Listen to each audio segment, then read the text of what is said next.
Assalamualaikum warahmatullahi wabarakatuh. Selamat siang ibu-ibu, bapak-bapak semuanya. Nah, sehat ya hari ini ya? Masih semangat? Semangat. Mensosialisasikan tentang iklim sekolah aman dengan topik mencegah kekerasan seksual. Tujuan dari sosialisasi kali ini adalah meningkatkan pemahaman kita sebagai pendidik bagaimana cara mencegah kekerasan seksual terutama yang terjadi di satuan pendidikan, supaya kita bisa mensosialisasikan kepada siswa kita, mengajarkan kepada siswa kita agar mereka tidak mengalami kekerasan seksual.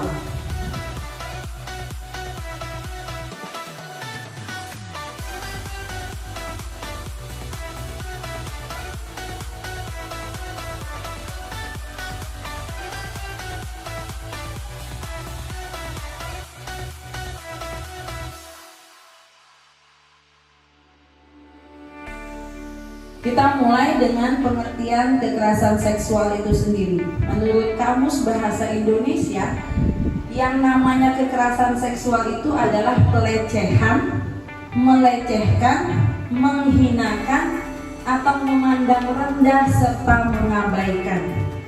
Nah, kegiatan-kegiatan ini sudah termasuk dengan kekerasan seksual.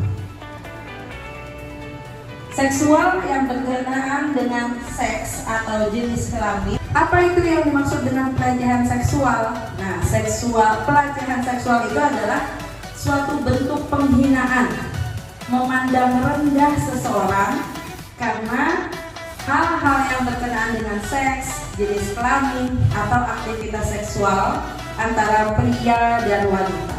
Pelecehan ini umumnya terjadi antara pria dan wanita, tetapi sering kita amati, kita dengar, kita saksikan di televisi.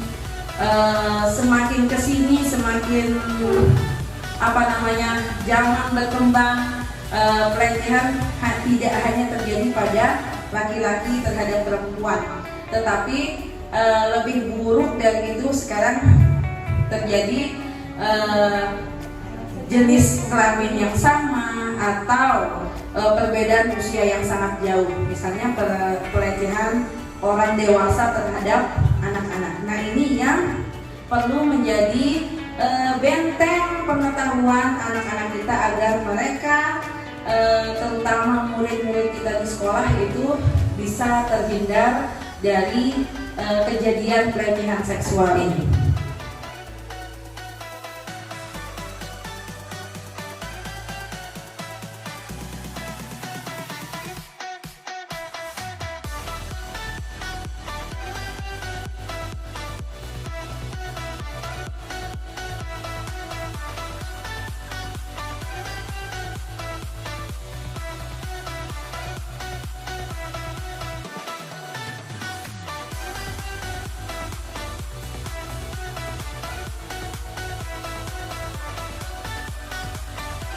Yang pertama, bagian tubuh anak yang mana saja yang tidak boleh disentuh oleh orang lain, ya, karena ini yang kita hadapi adalah anak SD, maka kita harus pandai memilih bahasa, meminimalkan kosakata yang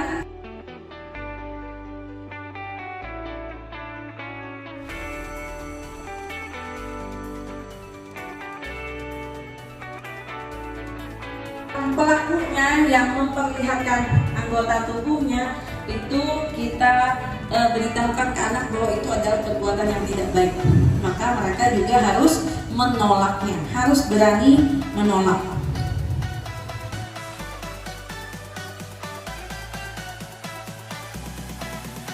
Korban bisa mengalami cemas, depresi, apalagi korban yang tidak memiliki keberanian untuk mengungkapkan, menceritakan. Latar belakangnya adalah karena sebelumnya dia juga pernah menjadi korban. Nah, karena pada saat dia menjadi korban itu situasinya belum tuntas, masalahnya belum teratasi,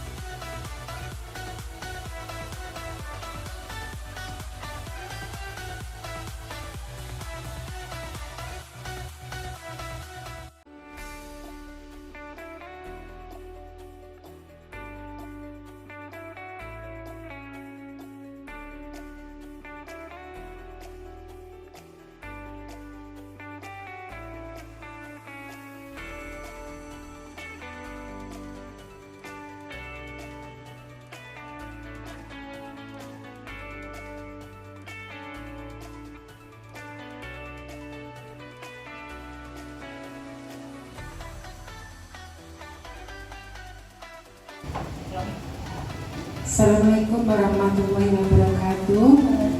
Terima kasih kepada Ibu yang telah memberi waktu untuk menyampaikan pertanyaan. Satu Bu ya, untuk pertanyaan, bagaimana langkah-langkah satuan pendidikan supaya mencegah tidak terjadi kekerasan seksual di satuan pendidikan tersebut?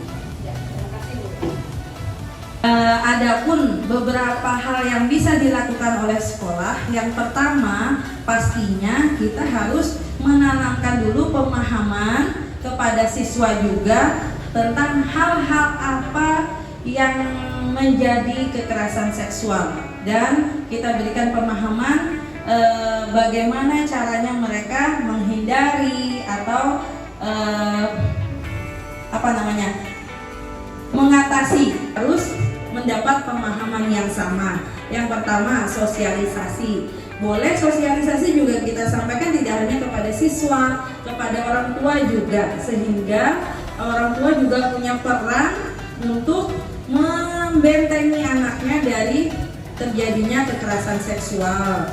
Yang kedua, menurut ulun yang penting yang perlu dilakukan oleh satuan pendidikan adalah bahwa satuan pendidikan sudah siap punya satgas atau satuan tugas ya yang menangani untuk kejadian atau kekerasan seksual ini.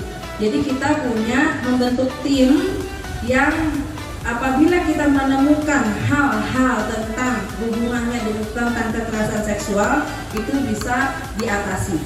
Nah, penting juga bagi warga sekolah. Nah, demikian tadi sosialisasi kita. Kemudian juga ditambah dengan langkah-langkah apa yang harus kita lakukan di satuan pendidikan untuk mencegah adanya kekerasan seksual di satuan pendidikan kita. Mudah-mudahan sosialisasi hari ini bisa meningkatkan pemahaman kita tentang kekerasan seksual sehingga kita bisa membantu anak-anak didik kita terhindar dari kejadian kekerasan seksual. Terima kasih atas perhatiannya. Saya ucapkan wassalamualaikum warahmatullahi wabarakatuh.